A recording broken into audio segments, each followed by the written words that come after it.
Welcome to Mystic Trader, the sacred space where financial mastery meets divine alignment. Today, we unravel one of the deepest truths in trading, the difference between operating from your higher self versus trading from your ego. This video isn't just strategy, it's spiritual alignment. It's for the trader who knows that self-mastery births market mastery. In every candle, in every price movement, there is a message for your spirit, a rhythm that calls you back to center. So breathe deep. Align your energy. This isn't just another video. It's a mirror to your inner world. Let's begin this journey inward. Chapter 1. What is the higher self? The higher self is the divine aspect of your consciousness that transcends the ego and the material mind. It is not concerned with temporary results. USRM, International TM, it is deeply attuned to long-term evolution and soul growth. The higher self sees patterns others miss because it isn't attached to fear or greed. It trades with clarity, intention, and trust in divine timing.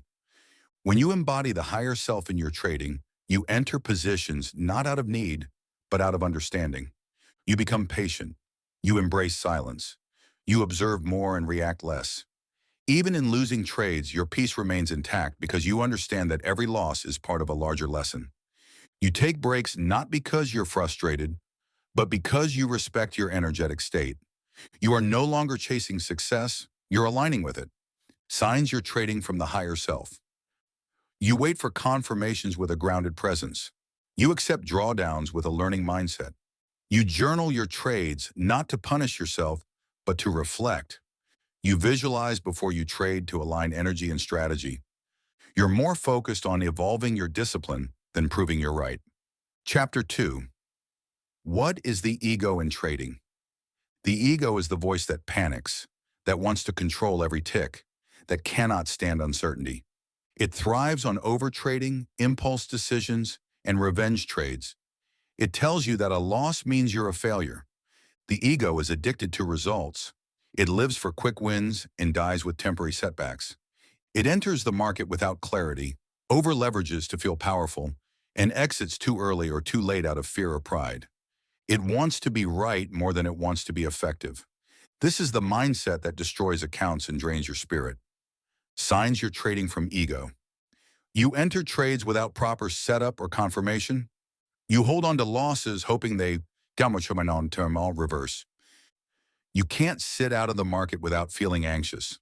You feel ashamed after losses and overly confident after wins. You seek validation from profits instead of from your progress. When you trade from the ego, the market becomes a battlefield. When you trade from the higher self, it becomes a classroom. Chapter 3. The energy of money. Money is not just currency. Idonao. Ishakuntim's energy. It flows in alignment with your emotional and spiritual frequency.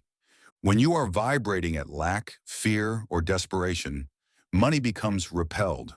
When you are vibrating in trust, gratitude, and purpose, money is magnetized to you. The higher self sees money as a tool, not a goal. The ego sees money as the goal, not the journey. If your only reason for trading is to escape your current reality, you're entering from a space of resistance. But if you're trading as an expression of your inner mastery, you're aligned with the abundance flow of the universe. The markets become a reflection of your vibration, and your vibration becomes your strategy. Repeat to yourself, I attract profit by embodying peace. I do not chase wealth. I align with it. Chapter 4. Daily practices to stay aligned. Trading from the higher self requires spiritual hygiene. You must constantly realign your internal compass. Here are practical, powerful ways to stay centered. Begin each day with meditation, even just 5 minutes. Set your emotional tone before the charts. Use affirmations that reinforce clarity. I trade with trust. I act with wisdom. I wait with patience. Engage in breath work during volatile moments. When you regulate your breath, you regulate your trades. Keep a trading journal that tracks not just strategy but your emotions. Were you anxious? Were you clear? Light a candle or create a sacred space before major trades. It grounds your energy and reminds you that this is spiritual work.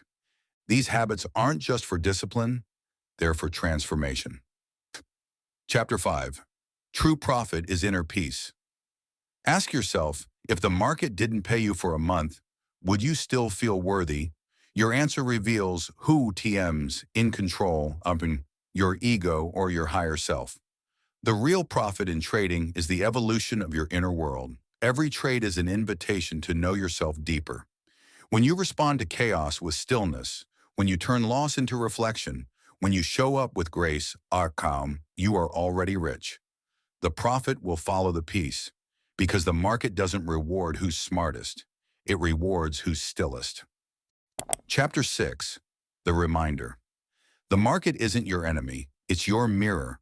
If you want to become a better trader, you must first become a better observer of yourself. Are you trading from the wound Lauro or from the wisdom? Are you chasing candles Lauro or aligning with cycles? The true edge in trading is not your strategy, it's your state of being. So I ask you, which self are you bringing to the charts today? If this message moves something in you, type "I align" in the comments. Subscribe, like, and share this message with another trader who needs to hear this. This is Mystic Trader, or where the chart becomes a canvas, and the trader becomes the mystic.